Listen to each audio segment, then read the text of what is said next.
Hello everyone, আশা রাখছি সবাই খুব ভালো আছেন আর আমিও খুব ভালো আছি।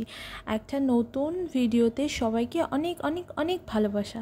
আজ আমি যে রেসিপিটা আপনাদের সাথে শেয়ার করব, এই রেসিপিটা প্রত্যেকটা অনুষ্ঠানে খুব ভালো যায়, যেমন বিয়েবাড়ি সকালে বা শ্রাদ্ধ বাড়ি বা যে কোনো পুজো বাড়িতে, অন্নপ্রাশন বাড়িতে মুড়ির সাথে বলুন, লুচির সাথে বলুন, মানে রুটি ভাত প্রত্যেকটা খাবারের সাথে খুব ভালো যায়।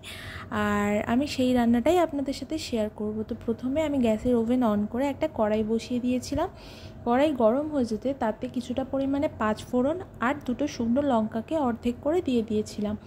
সেটা একটু ভাজা ভাজা হয়ে সুন্দর স্মেল আসলে তাতে দিয়ে রেখেছি এরকমভাবে চৌকো করে কেটে রাখা আলু আর কুমড়ো দিয়ে এই দুটোকে ভালোভাবে ভাজা ভাজা করে নেব। চাইলে আপনারা আলুটাকে ভেজে তুলে রাখতে পারেন, হয়ে আসার সময় দিতে পারেন, কিন্তু আমি এখানে আর ওরকম করিনি। আমি সহজ একটা প্রসেস আপনাদের সাথে শেয়ার করছি, কিন্তু খেতে দুর্দান্ত হয়। এই যে আলু আর কুমড়োটাকে একসাথে দিয়ে খুব ভালোভাবে ভেজে নিয়েছি। আর এইটা মাথায় রাখবেন, আলু আর কুমড়োটাকে খুব সুন্দরভাবে ভাজতে হবে, যেহেতু আমি আলাদাভাবে আলুটাকে ভেজে নিইনি। আর নিরামিষ রান্না তো, তাই একটু ভাজা ভাজা সবজি করলেই তবে ভালো লাগবে।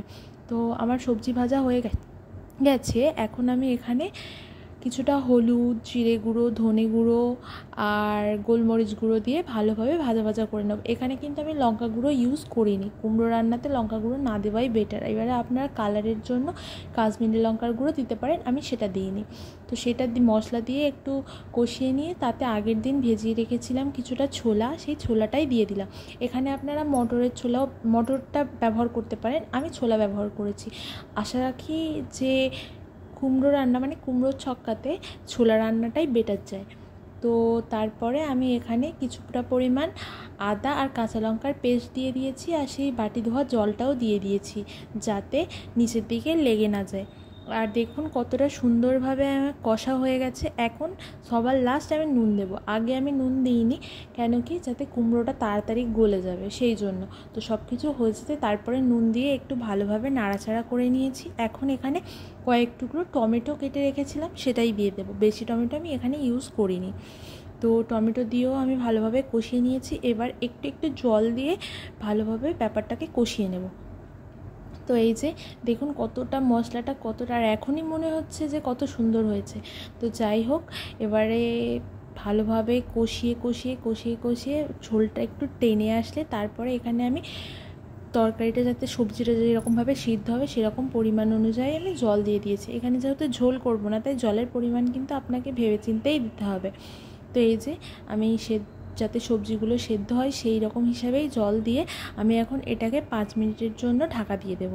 5 মিনিট পরে এসে দেখলাম যে ঝোলটা আমার খুব সুন্দর ফুটে গেছে। আর নিরামিষ রান্না এখানে তো, আর যেহেতু কুমড়ো রান্না এখানে তো একটু চিনি দিতেই হয়, তাই আমি এখানে স্বাদ অনুযায়ী চিনি ব্যবহার করেছি।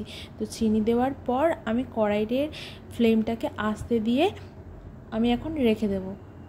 তো এখন আমি রেখে দিয়েছিলাম, আর 2 মিনিট পরে এসে দেখলাম যে খুব সুন্দরভাবে কুমড়ো আর আলু সেদ্ধ হয়ে গেছে। এখন আমি কিছুটা আলু আর কুমড়ো ভালোভাবে ম্যাশ করে দেব, যাতে ঝোলটা একটু গাঢ় গাঢ় মনে হয়। তো এই যে আমার তরকারি এখন রেডি হয়ে গেছে। আর উপর থেকে আমি কিছুটা পরিমাণে ধনে গুঁড়ো ছড়িয়ে দেবো। এখানে আমি সানরাইজার ধনে গুঁড়ো ব্যবহার করতে, চাইলে আপনারা অন্যান্য ব্র্যান্ডেরও ধনে গুঁড়ো ব্যবহার করতে পারেন, চাইলে আপনারা গোটা ধনে এনে গুঁড়ো করতেও পারেন। এই যে আমার রান্না কমপ্লিট হয়ে গেছে, আর আমার রান্নার ফাইনাল লুক আপনাদেরকে দেখায়। এত সুন্দর গন্ধ বেরিয়েছে, পুরো রান্নাঘরটা গন্ধে মমা করছে। তো এই যে এই রান্নাটা আপনারা, সামনে যেহেতু পুজো আছে, আপনারা পুজোতে লুচি, আলুর দম বা লুচি এই করেও খেতে পারেন, বা যে কোনো অনুষ্ঠান বাড়িতে এই রকম একটা রান্না করা যেতেই পারে। নিরামিষ রান্না খুব সুন্দর খেতে হয়। তো আজকের ভিডিওটা আপনাদের জন্য এই পর্যন্ত। ভিডিওটা ভালো লাগলে লাইক, কমেন্ট, শেয়ার, সাবস্ক্রাইব করে দেবেন। Thanks for watching, bye bye.